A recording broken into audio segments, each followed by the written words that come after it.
In the velvet darkness of a Hollywood projection room, she was a goddess forged from light and shadow, a creature of pure celluloid. On the city streets, she was a supernova, a spectacle that stopped traffic and bent the world to her will. By 1962, Marilyn Monroe was not just a movie star.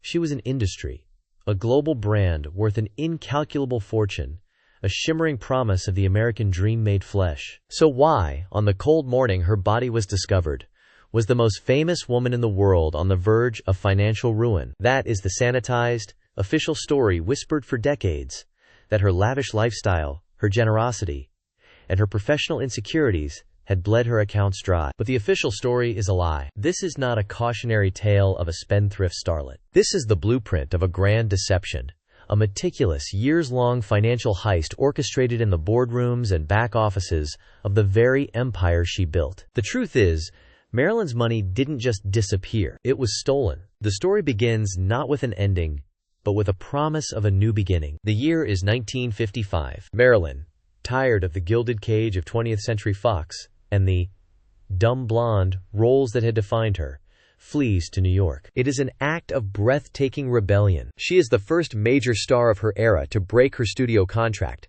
to declare war on the system that created her. And she has a powerful new ally, photographer and friend, Milton Green. Together, they form an independent production company. They call it Marilyn Monroe Productions, or MMP. On paper, it is her liberation. She is the president, the majority shareholder, owning 51%. Green owns 49%. For the first time, she will have control over her scripts, her directors, her destiny. More importantly, for the first time, she will have control over her money. The profits from her films would flow directly to her company, not into the cavernous vaults of a studio. She was no longer just the talent. She was the boss. And for a time, the dream seemed real. MMP's first film, Bus Stop, is a critical and commercial success. Her next, The Prince and the Showgirl, co-starring the legendary Laurence Olivier, grosses millions across the globe. The money poured in, a torrent of international box office receipts, licensing deals, and distribution fees. Marilyn Monroe Productions was, by all accounts, a resounding success, a company that should have made its president one of the wealthiest self-made women in America. But a darkness was already creeping into the company's books. The corporate structure, drafted by high-priced lawyers, was a labyrinth of clauses and subclauses, a deliberately confusing web that Marilyn, a high school dropout, could never be expected to navigate. While she held the title of president, the day-to-day financial controls, the power to sign checks, to move money, to approve expenses, were slowly being consolidated in the hands of others. The fine print was a fortress, designed to keep the queen locked out of her own castle. This is our first rehook, our first glimpse into the shadows. The official narrative celebrates MMP as her great artistic escape. The financial reality was that it was the perfect vehicle for the heist to begin. The money was siphoned away not in a single, dramatic theft, but through 1,000 paper cuts. It was in the expenses. For The Prince and the Showgirl, filmed in London, the MMP expense reports were a work of fiction. Lavish salaries for consultants who never appeared on set. Thousands of dollars in administrative fees, paid to shell corporations registered in Delaware and Panama. Equipment rentals billed at 10 times the standard rate from companies that, upon later inspection, were owned by friends of the company's financial advisors. Each transaction was a small drop of blood, insignificant on its own, but together, they created a hemorrhage. For a film that earned over $8 million, an immense sum for 1957.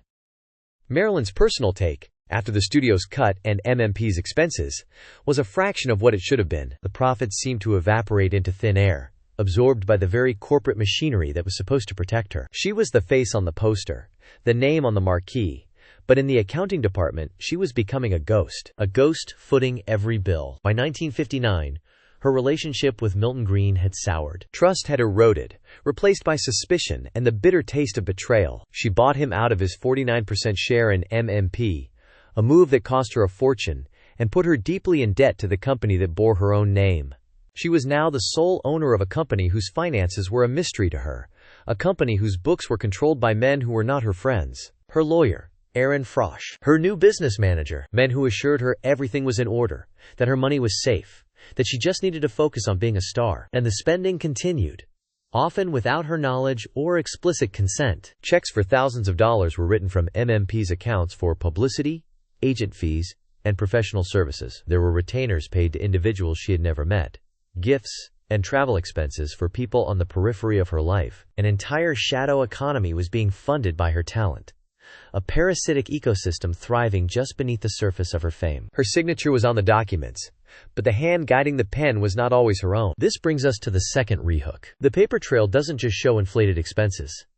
It reveals a pattern of deliberate obfuscation. In March of 1960, a wire transfer for $50,000 leaves the primary MMP account. The destination? A numbered Swiss bank account. The memo line on the transfer request is blank. This transaction is never recorded in the annual reports shared with Marilyn. It is an island of data, a secret buried in the deep archives of a bank in Zurich, a silent testament to a theft in progress. In the final 2 years of her life, from 1960 to 1962, Marilyn's own paranoia about her finances grew into a constant, gnawing dread. She was working herself to the bone, caught in a cycle of prescription drugs and grueling film schedules, all to pay off debts she didn't understand to a company she technically owned. She complained to her closest friends, like her publicist Pat Newcomb, that she felt she was on a treadmill, running faster and faster, just to stay in the same place. She knew something was wrong. She just couldn't prove it. She would make frantic, late-night calls to her financial advisors,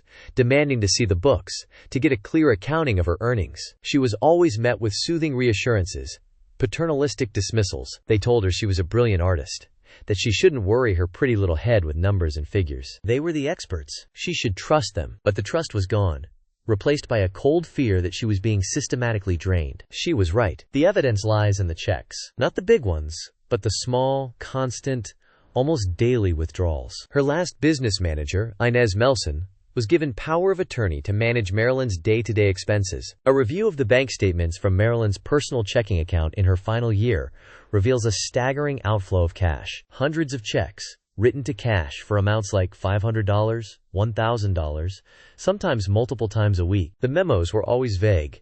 Household, upkeep, personal. The sums were far beyond what was needed to run her modest Brentwood home. $500 in 1962 is the equivalent of nearly $5,000 today. We are talking about tens of thousands of dollars a month, vanishing into a fog of undocumented cash withdrawals. When a friend once questioned the sheer volume of cash Melson seemed to require, Marilyn reportedly just sighed and said, "Inez has her ways." It was the sound of resignation, of a woman too tired, too broken, to fight another battle. And here we find our third rehook, a chilling piece of testimony that reframes her final days. Just 1 week before her death, Marilyn had dinner with her friend and former masseur, Ralph Roberts. He later recounted the conversation to investigators. She was agitated, more lucid and focused than he had seen her in months. She told him, her voice low and urgent, "They're bleeding me dry. I have to find the books, the real books. They're hidden somewhere, I know it." She wasn't talking about the official ledgers her accountants kept. She was talking about something else. A secret record, a ghost ledger, where the real numbers were kept. On the 5th of August, 1962, the world stopped. Marilyn Monroe was dead, and in the chaotic hours and days that followed, the crime scene of her life was compromised. While the world's press focused on the salacious details of her final night, a quieter, more significant event was taking place inside her home. Her personal filing cabinets were opened. Boxes of documents, bank statements, checkbooks, and private papers vanished. Inez Melson was seen leaving the house with a large bundle of files. Key financial records disappeared before any official inventory could be taken. The perfect crime requires the perfect opportunity. And what better opportunity than the turmoil surrounding the sudden, tragic death of a global icon? The investigation was laser-focused on the cause of death, suicide, accident, or something more sinister. No one was looking at the money. No one thought to treat her home as the scene of a massive financial crime. The paper trail, already convoluted, was now actively being erased. The man tasked with bringing order to this chaos was Aaron Frosch, her longtime attorney and now the executor of her will. He was portrayed in the press as the calm center of the storm, the loyal friend working to protect Marilyn's legacy. He sealed her records, handled the probate court, and managed the claims against her estate. He was the gatekeeper of her financial history, the one man who could piece together the puzzle. But this brings us to a fourth, deeply troubling rehook.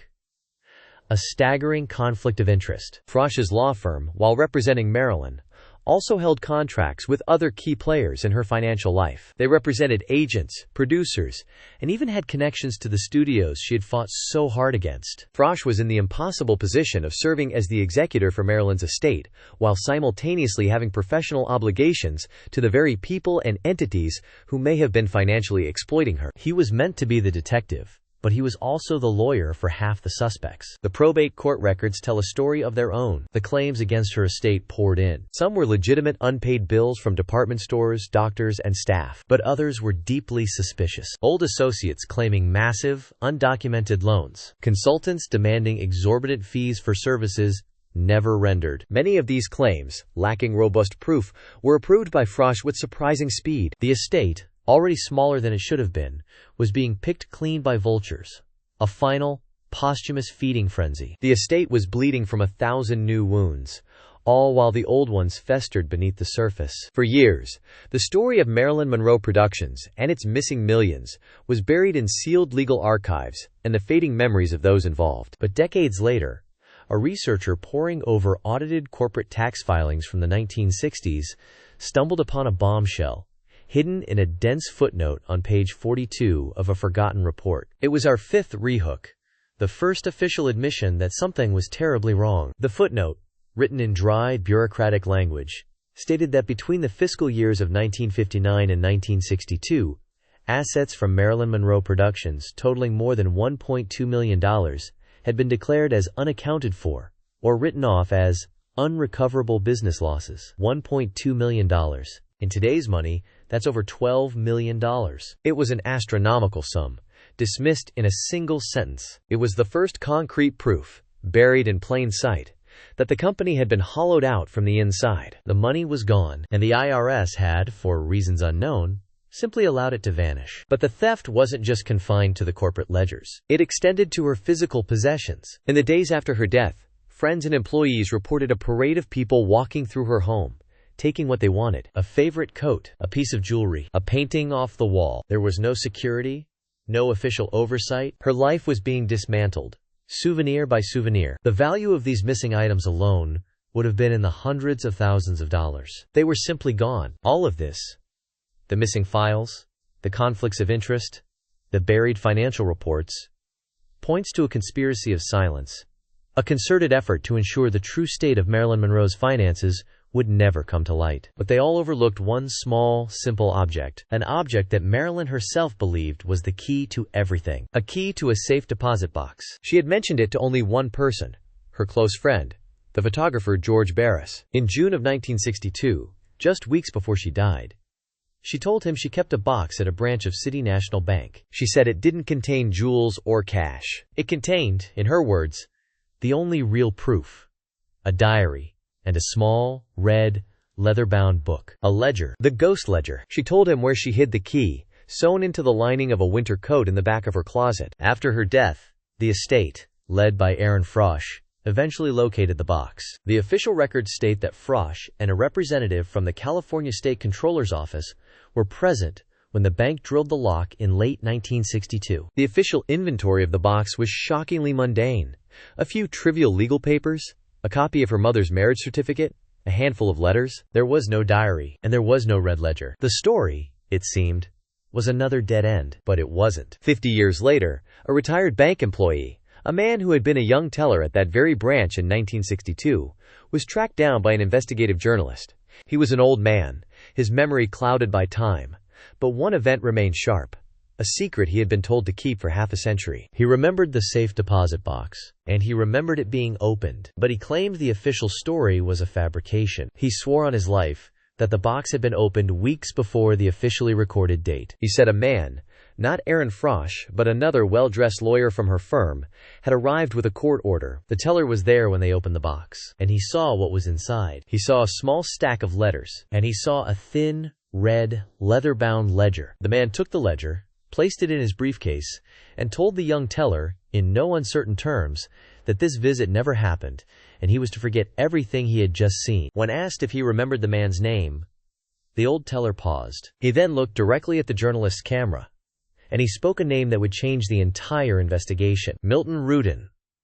The name was a bombshell. Not Aaron Frosch, the bumbling, conflicted executor. Milton Rudin was the other half of her legal team, the sharp one, the West Coast operator who was brought in to handle her affairs in Hollywood. He was perceived as the protector, the one who was supposed to shield her from the New York vultures. And he was the man who, according to the teller, walked out of that bank vault with her red ledger. Why is that name so significant? Why did it change everything? Because Milton Rudin wasn't just any lawyer. He was the law partner of a man named Sidney Korshak. And if you know anything about the dark underbelly of 20th century America, you know that name. Sidney Korshak was the fixer, the most powerful man you've never heard of. He was the Chicago outfit's ambassador to Hollywood, the bridge between the boardroom and the back alley, the man who controlled unions, studios, and casinos with a single phone call. He was, for all intents and purposes, the mob. Suddenly, the story of Marilyn Monroe's missing millions wasn't just about greedy agents and incompetent lawyers anymore. This one name,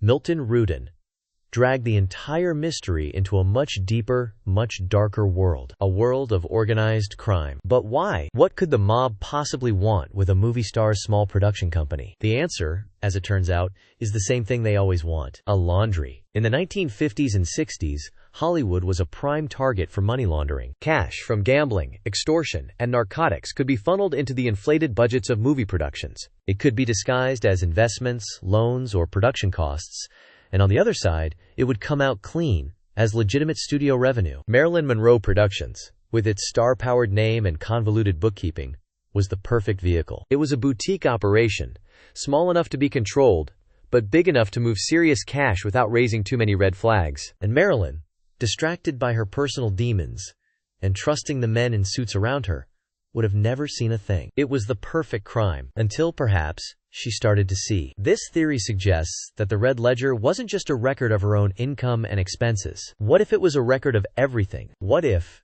in her meticulous, almost obsessive way, she had started documenting the strange cash infusions, the payments to phantom companies, the names of investors she'd never met? She may not have understood what she was writing down at first, but Marilyn was not a fool. Over time, she would have seen the patterns. The ledger would have transformed from a simple accounting book into her insurance policy. It was the proof she spoke of to George Barris. It wasn't just about financial theft. It was about capital crimes. It contained names that reached far beyond Hollywood, names that connected the studios to Las Vegas casinos, and names that connected all of them to Washington, D.C. This is where the story becomes truly dangerous. Because in 1962, the Attorney General of the United States, Robert F. Kennedy, was waging a public war on organized crime. He was targeting the very men whose money may have been cycling through Marilyn Monroe's company. Men like Sam Giancana, the head of the Chicago outfit, a man who, incidentally, was also sharing a mistress with the President of the United States, John F. Kennedy. The connections form a toxic, inescapable web. Now imagine you are one of those powerful men, a mob boss, a union chief, a politician, and you learn that Marilyn Monroe, the fragile, volatile movie star who knows all your secrets, has been writing them down in a little red book. A book that could not only expose a massive criminal enterprise, but could also trigger a political scandal of unprecedented scale. What do? You get the book, and you silence the author. According to the bank teller's testimony, that is exactly what they did. Weeks before her death, they sent their lawyer, Milton Rudin, to retrieve the ledger. They had their insurance policy back, which left Marilyn with nothing. She was exposed, defenseless, and she knew too much. Suddenly, the chaos of her final weeks takes on a terrifying new clarity. Her frantic phone calls, her paranoia that she was being watched, her desperate attempts to arrange a press conference. Was she planning to go public with what she knew? The official narrative of her death has always been one of suicide, or, at best, an accidental overdose. A sad but simple end to a troubled life. But if the ghost ledger existed, her death ceases to be simple. It becomes an imperative, a cleanup operation. The story of her financial ruin, of her being a victim of Hollywood greed, became the perfect cover story. It was misdirection. Because while everyone was busy looking for a few million missing dollars from her movie deals, the real crime was being buried along with her. But one piece of the puzzle never fit, even for those who believed the official story. Her will. In her final will, signed in January of 1961,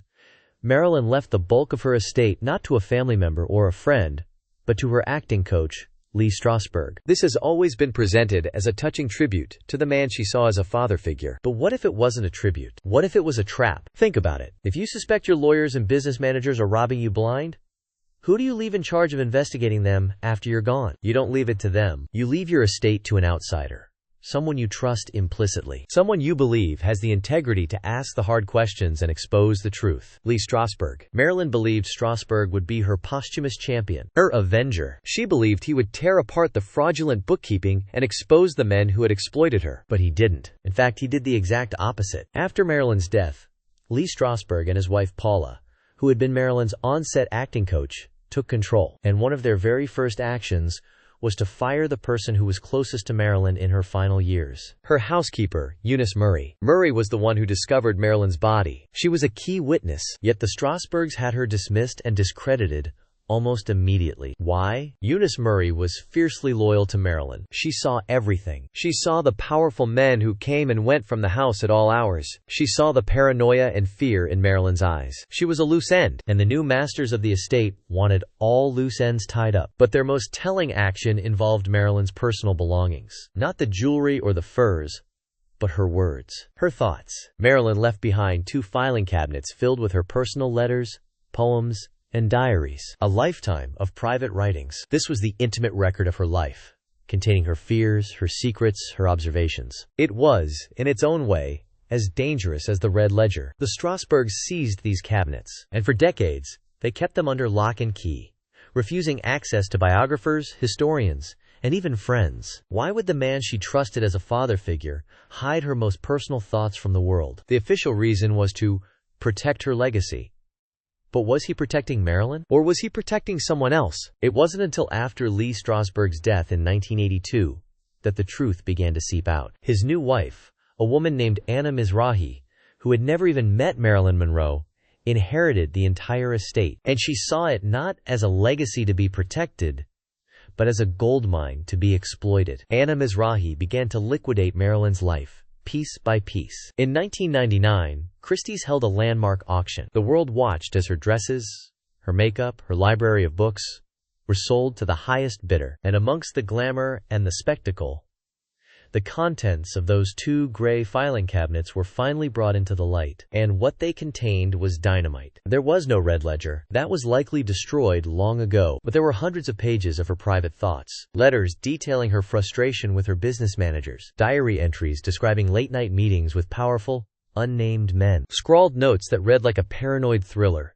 mentioning fears of being listened to, of being followed. We see the names again: Rudin, Korshak, and in one chilling, undated entry, a single, terrified question: what do I do about Bobby? The ghost ledger may be gone, but its shadow remains. The story it told is echoed in these fragmented, desperate writings. The Strasbergs didn't destroy this evidence. They buried it, perhaps believing it would never see the light of day. They curated a legacy of a tragic victim, while hiding the truth of a woman who was a formidable threat. A woman who saw too much, knew too much, and was on the verge of exposing a rot that reached the highest levels of power in America. We have been sold a myth. The myth of the dumb blonde. The myth of the fragile starlet who couldn't handle the pressure. It's a convenient story, one that absolves the powerful and blames the victim. But the evidence, when pieced together, paints a very different picture. Not of a woman who collapsed under the weight of fame, but of a woman who was pushed, silenced, because her voice, her truth, was the most dangerous weapon in Hollywood. The official story of Marilyn Monroe's death is the one her enemies wanted you to hear. It's the final performance they scripted for her. But the truth is never truly buried. It lingers in the margins of auction catalogs, in the testimony of forgotten witnesses, and in the questions that refuse to go away. We're here to keep asking those questions. There are more stories buried on this boulevard, more secrets waiting in the dark. To make sure you don't miss our next investigation, subscribe to Boulevard_of_Monroe. The truth is out there. You just have to